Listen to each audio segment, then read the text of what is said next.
Hey guys, welcome back to my another new video. आप सबका स्वागत है मेरे एक और नए वीडियो पे। तो नमस्कार, जय जिनेंद्र।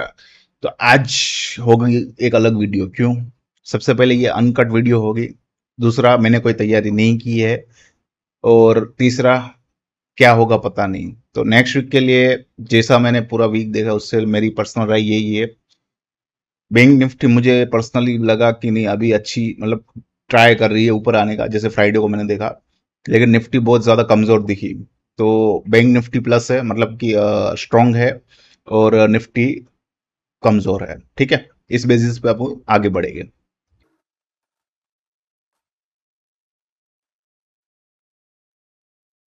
तो देखो, जिस तरह से देख सकते हो मैं अभी सब सेटअप ही कर रहा हूँ। आपको शायद बोर लगे, अनकट वीडियो डालने वाला हूँ तो शायद थोड़ा तो बेयर कर लेना। ठीक है। तो गाइस, सबसे पहले करेंगे हम मतलब निकालेंगे हम सपोर्ट और रेसिस्टेंस। और सबसे पहला हमारा जो सपोर्ट होगा नेक्स्ट वीक के लिए, वो है हमारी ग्रीन लाइन। ठीक है, ये कितनी दिखा रही है? 24,250 के करीब। 24,250। दूसरा, यहाँ पे जो लो बना था 24,080 के करीब, तो 24,100 रखते राउंड ऑफ। 24,100। तीसरा, 24,000। क्यों? क्योंकि साइकोलॉजिकली 24,000 हमें ज्यादा ट्रिगर करता है दिमाग में कि 24,000 गिरा तो इतना बड़ा फॉल आएगा, इसलिए 24,000। और रेजिस्टेंस में क्या लेंगे? तो सबसे पहला तो देखो भाई, इतना गैप डाउन खुला है तो इसलिए गैप का जो हाई बना था ये उस दिन का 24,850, तो 850 पे एक है पहला। दूसरा, जो ऑल टाइम हाई अभी डाल चला गया 24,080, मतलब 24 समझ लो ना, 25,100, सॉरी 24,080 नहीं, 25,100। 25,100। और दूसरा बोला मैंने 24,850। ठीक है, ये रेसिस्टेंस है। मैं इनको हटा दो। अभी गलतियां बहुत होगी क्योंकि मैंने तैयारी नहीं की है इसलिए। तो सबसे पहले हमें क्या समझना है कि सबसे पहले ये जो दो कैंडल बने हैं। ठीक है, ठीक है, जूम नहीं कर सकते और ज्यादा हट जाएगा। ठीक है, कर लेते हैं चलो। दो कैंडल समझने हैं और जूम करेगा। ठीक है, ये दो क्या हुआ है? सबसे पहले छोटे छोटे कैंडल बने हैं, मतलब कि लोगों को इंटरेस्ट नहीं है ये रेंज में, बाय और सेलर दोनों को। दूसरा, जिस हिसाब से ओपन हुआ है इस हिसाब से रेड में क्लोज हुआ है, मतलब कि सेलर ही हावी हुए हैं, हर उछाल पे सेलिंग, नया सेलिंग देखने को मिला है। तो दो चीजें कंफर्म हो गई। सबसे पहला, कैंडल छोटा है, लोगों को इंटरेस्ट नहीं है इसमें कोई मोमेंट लेने में। दूसरा, बायर और सेलर दोनों भिड़ रहे हैं, क्योंकि जिस हिसाब से कैंडल बना है ऊपर और नीचे के, अगर यहाँ पे देखो मतलब जो पूंछ होती है उनकी, ठीक है, यहाँ भी देखो बड़ी बड़ी पूंछ है नीचे और ऊपर। बायर सोलर भिड़ रहे मतलब लड़ रहे। तीसरा, रेड में बंद आ रहा है, मतलब कि बियर्स हावी है, मतलब कि सेलर्स के कंट्रोल में है अभी मार्केट। तो ओवरऑल ये सब नेगेटिव पॉइंट है, मतलब कि ये हमारे लिए अच्छी बात नहीं है। लेकिन एक अच्छी बात ये है कि यहाँ पे उसने एक गैप रखा है। ठीक है, गैप क्या है? ठीक है, देख लेते हैं। 24,850 और इसका लो है 24,956। तो 100 पॉइंट का इसमें समझ लो, ओवरऑल 100 पॉइंट का गैप है। तो ये गैप फिल करने के लिए कभी भी ऊपर जा सकता है, तो ये एक अच्छी बात है। अब इसमें भी बुरी बात निकलेगी। ठीक है, सबसे पहले ये मोमेंटम नेगेटिव हो गया है, ठीक है, ये जो दिख रहा है सीधा सीधा। दूसरा, एमएसीडी देख लो तो हमें नए सिग्नल मिल रहे हैं। यहाँ पे अगर आप देखो नीचे की ओर, तो हमें क्या देखने को मिल रहा है कि यहाँ से सेलर एक्टिव हुए हैं, मतलब कि इस कैंडल पे सेलर, नए सेलर्स एक्टिव हुए हैं। सबने शॉर्ट किया है किस लेवल से? 850 के हाई से, मतलब 800 के ऊपर जाते ही नए सेलर एक्टिव हुए हैं। तो अभी एक और इन्फॉर्मेशन यहाँ पे ये मिलती है, आरएसआई देख लो। एक दिन में आरएसआई इतनी ज्यादा नीचे आ गई, पूरा 60 के करीब आ गई। और हमारा न्यूट्रल जोन होता है 50। तो एक और गिरावट ऐसी ही आई तगड़ी, तो हमें हमारा न्यूट्रल जोन मिल जाएगा, मतलब कि उसके बाद हमें अच्छे अच्छे कैंडल्स देखने को मिलेंगे। बायर और सेलर दोनों ट्राई करेंगे अपनी अपनी पोजीशन बनाने के लिए। तो अच्छी बात है कि एक ही दिन में इतना ज्यादा आरएसआई कम हो गया। तो ओवरऑल डेली चार्ट के हिसाब से सब नेगेटिव है, कुछ भी पॉजिटिव नहीं है। मंथली क्यों जा रहा हूँ? हाँ। उसके बाद वीकली चार्ट। अब यहाँ पे दिक्कत क्या है? सबसे पहले कि हमारा जो मेन लेवल है 24,500 का, वो अभी भी इंटेक्ट है, मतलब कि इसके नीचे वो गया नहीं है कि और सेलिंग प्रेशर आए। तो 24,500 गिरते ही और सेलिंग प्रेशर देखने को मिलेगा।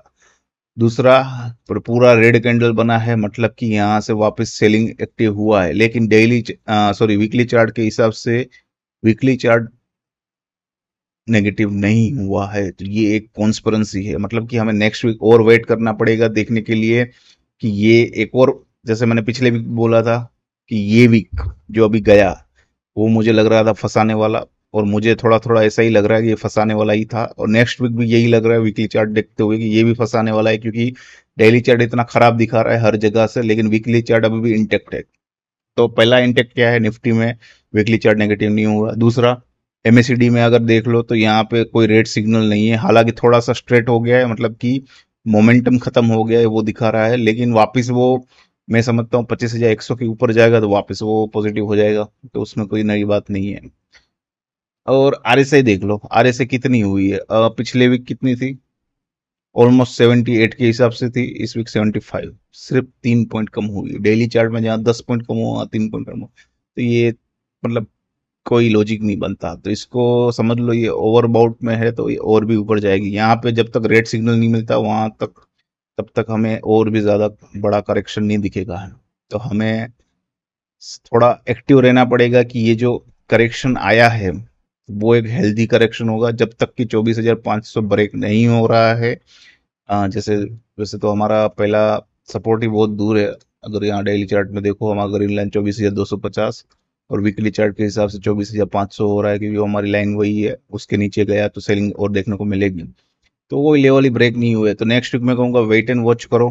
प्रॉफिट हो रहा है प्रॉफिट बुक कर लो एक बार, क्योंकि रिस्क ज्यादा लग रहा है अभी मुझे भी। ठीक है, अब ये बात हो गई ये सारी। अब आते हैं हम बैंक निफ्टी पे। निफ्टी में मैंने बता दिया डेली चार्ट बहुत खराब है, और वीकली चार्ट में कोई फर्क नहीं पड़ा। चलो इनको हटा दो। ठीक है, सबसे पहले इसमें भी हम सपोर्ट और रेसिस्टेंस ढूंढेंगे। ओके, थोड़ा पेचीदा मामला है लेकिन हम ढूंढ लेंगे। ठीक है, सबसे पहला सपोर्ट मिलेगा हमें साइकोलॉजिकली 51,000, 51,000। दूसरा मिलेगा यहाँ पे जो लो बना था 50,500, उसके बाद फिर से साइकोलॉजिकल 50,000। ठीक है, 51,000, 50,500 और 50,000। ऊपर की ओर सबसे पहले 52,000, उसके बाद नेक्स्ट मिलेगा 52,300, फिर 53,000, और फिर उसके ऊपर यहाँ पे भी है, लेकिन ठीक है इतने तीन ही काफी है। तो ये सारे हमारे सपोर्ट रेजिस्टेंस है। उसके बाद थोड़ा सा अभी हम ट्रेंड लाइन का देख लेते हैं। ठीक है, तो यहाँ पे ये डाउन ट्रेंड शुरू हुआ था, और ये डाउन ट्रेंड अभी भी इंटेक्ट है, देख सकते हो यहाँ पे उछाल मिला हमें वैसे, लेकिन वहां से वापस वो नीचे गया। तो ओवरऑल डाउन ट्रेंड चल रहा है यहाँ से, और ये डाउन ट्रेंड अभी भी बरकरार है। दूसरा, हमारी ये रेड लाइन और ग्रीन लाइन है वो नीचे की ओर क्रॉसओवर नहीं हुई, तो ये एक अच्छी बात है, मतलब वापस ट्राई करेगा ऊपर जाने का। तीसरा पॉइंट क्या है, एमएसीडी में अगर यहाँ पे देखो तो मुझे दिख रहा है सेलिंग प्रेशर कम होते हुए, जैसे मैंने स्टार्टिंग में ही बोला बैंक निफ्टी स्ट्रांग दिख रही है, निफ्टी ज्यादा कमजोर। तो ऐसा ही मैं वापस बोलूंगा, एमएसीडी में भी यही दिखा रहा है कि निफ्टी कमजोर है डेली चार्ट में बहुत ज्यादा। वैसे ही बैंक निफ्टी अभी थोड़ा स्टेबल हो रही है, मतलब कि ग्राउंड ले रही है नीचे की ओर, जैसे कि आप देख सकते हो जिस हिसाब से क्लोज आ रहा है। आरएसआई बहुत ज्यादा अच्छी है, न्यूट्रल जोन के करीब ही चल रही है 50, और इसके नीचे भी एक बार गई थी वापस ऊपर आ गई है, तो ये अच्छी बात है। ओवरऑल वापस बोलूंगा डेली चार्ट के हिसाब से फिर से निफ्टी ज्यादा खराब है, बैंक निफ्टी उतनी ही अच्छी दिख रही है। अब आते हैं वीकली चार्ट पे। तो अब वीकली चार्ट में सीन क्या है, तो एक तो ये डाउन ट्रेंड चल रहा है, ठीक है, वो ऐसे ही जो जैसा है वैसा ही है। दूसरा, जो हमारा यहाँ इस कैंडल पे वीकली चार्ट नेगेटिव हुआ था वो अभी भी पॉजिटिव नहीं हुआ है, तो इसमें भी कोई बात करने की जरूरत नहीं है।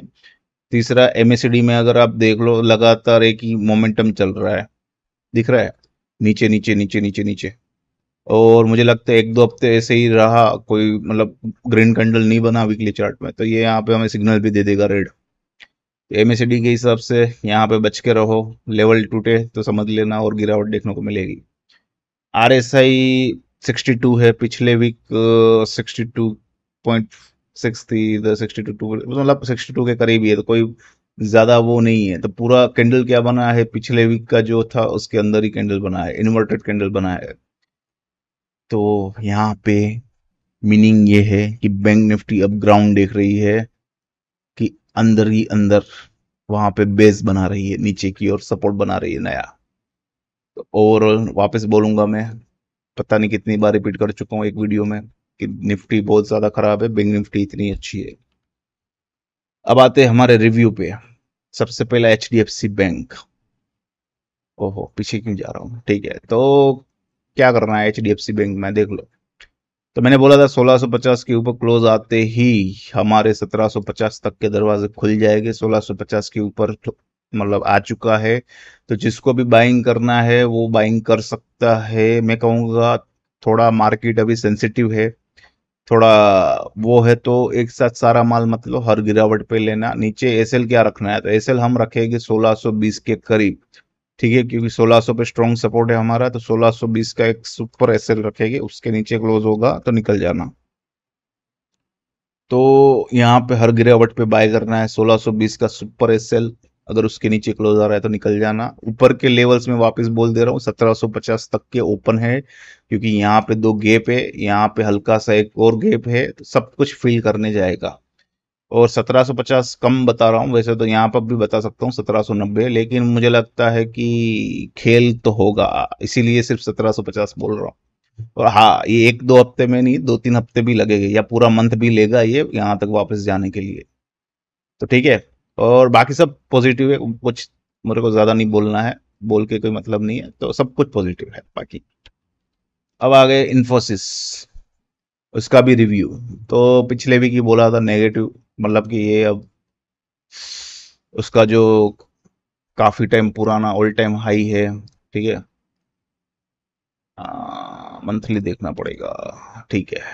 तो ये उसका ऑल टाइम हाई है, वहां से ही वो हर बार करेक्शन शुरू करता है, तो वहां से वापस 1900 के करीब से वो वापस ट्राई कर रहा है करेक्शन का। लेकिन दिक्कत ये नहीं है, दिक्कत ये है कि आपको समझने का, ये हेल्थी करेक्शन है, कोई अभी लाइन टूटी नहीं है, उसकी लाइन है 1712 पे, यहाँ पे ये, यहाँ तक जब तक नहीं टूटती तब तक ये हेल्दी करेक्शन है। अभी डाउन ट्रेंड है, किसी को शॉर्ट करना है तो कर सकते हैं, 1900 का CBSL पकड़ लो, नीचे टारगेट रहेगा 1750 1710, ठीक है, करना है तो। लेकिन मैं पर्सनली नहीं करूंगा, मैं वेट करूंगा यहाँ तक आए, फिर वापस यहाँ से बाय करेंगे, वापस ऊपर जाएंगे। तो ओवरऑल एमएसिड भी नेगेटिव हो गया है, RSI भी नेगेटिव है, सब नेगेटिव है, लेकिन वीकली चार्ट पॉजिटिव है ना। तो जिसको अगर रिस्क लेना है तो बाय कर सकता है भाई। 1800 का एक CBSL रख लो, अगर उसके नीचे क्लोज आ रहा है निकल जाना, क्योंकि फिर नेक्स्ट टारगेट 1700 होगा, ठीक है। तो ओपनली बता रहा हूँ। लेकिन जिनको शॉर्ट करना है, सेल करना है, तो या तो 1900 का बड़ा ले लो, अगर छोटा रखना है, ज्यादा रिस्क नहीं लेना, तो 1860 का यहाँ पे जो हाई बना था पिछले दिन का, 1860 का एक CBSL ले लो, अगर उसके ऊपर क्लोज आ रहा है तो निकल जाना। नीचे की ओर जैसे मैं बोल रहा हूँ 1710 1750 1710 रख लेना। तो यह बात थी इन्फोसिस की। नीचे मैं वापस बोल रहा हूँ 1712 की लाइन दिखा रही है, तो 1710 जब तक ब्रेक नहीं हो रहा है तब तक के लिए सब कुछ पॉजिटिव है। तो यही था। स्टॉक्स में ज्यादा नहीं लूंगा, क्योंकि स्टॉक्स लेने में रिस्क ये है कि मुझे लगता है कि अभी भी एक और वीक वेट करना चाहिए, जहां मुझे निफ्टी ने नेगेटिव और बैंक निफ्टी पॉजिटिव दिख रही है। जब तक कि दोनों एक साइड नहीं है, मतलब दोनों या तो नेगेटिव नहीं है, दोनों या तो पॉजिटिव नहीं है, तब तक के लिए नए स्टॉक्स में सजेस्ट नहीं करूंगा। रिस्क इतना ज्यादा हो जाएगा कि समझ लो, मैंने आपको बोल दिया, एसएल भी दे दिया, लेकिन उसी दिन वो 10% अप या 10% डाउन हो जाएगा, और आपका मतलब एसएल भी इतना दूर हो जाएगा कि फिर रिस्क ज्यादा है, समझ रहे हो। तो कोई नहीं, एक और वीक वेट कर लेंगे, कमाने के लिए बहुत दिन पड़े हैं, तो फिर मिलेगी ऐसे ही ढेर सारी इंफॉर्मेशन के साथ। तब तक के लिए आप सबको एक हैप्पी एंडिंग गाइस, कमाते रहो, बढ़ते रहो, आगे बढ़ते रहो।